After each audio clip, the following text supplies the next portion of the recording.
한국 전쟁 당시 미군의 폭격으로 민간인들이 희생된 대표적인 사건이 노근리 사건이죠.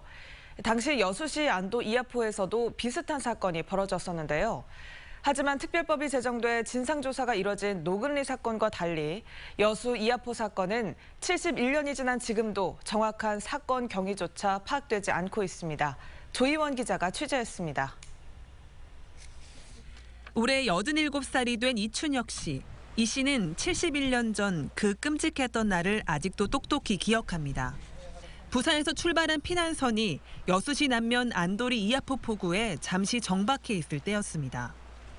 미군 폭격기 4대가 날아와 갑자기 무차별 폭격을 시작했고 이 씨의 부모님과 동생 2명을 비롯해 많은 사람이 목숨을 잃었습니다.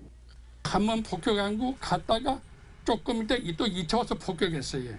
그 바람에 사람들이 350명 중에서 150명이 희생됐습니다. 정부는 살아남은 피난민들을 모두 배에 태워 다시 거제도로 보냈고 시신과 피난선은 불태워버렸습니다. 지난 2010년 1기 진실화해위원회는 당시 미군의 폭격이 불법적이었다는 사실을 밝혀냈습니다. 하지만 사건과 관련된 문서가 부족해 가해 주체를 특정하지 못했고 이미 공소시효도 끝난 지 오래돼 유족들은 아무런 배상도 받지 못했습니다. 여수시는 지난 6월 위령 사업을 위한 조례를 제정해 추모시설과 공간을 만들고 다시 진실규명을 위한 활동을 시작하기로 했습니다. 진심으로 감사합니다. 왜냐하면 저는 타고지 사람이거든. 따져보면 부산 사람인데 너무 감사합니다. 진심으로 감사합니다. 하지만 수십 년이 흐르는 동안 희생자들의 직계 가족들은 대부분 숨졌고 남아있는 자료도 많지 않은 상황입니다.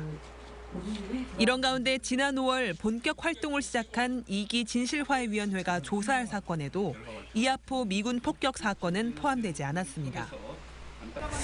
이것은 우리가 국가의 폭력인데 이 억울하게 죽은 그 국민에 대한 한을 좀 풀어줘야 된다. 우리 정부는 미국의 책임을 좀 물었으면 좋겠습니다.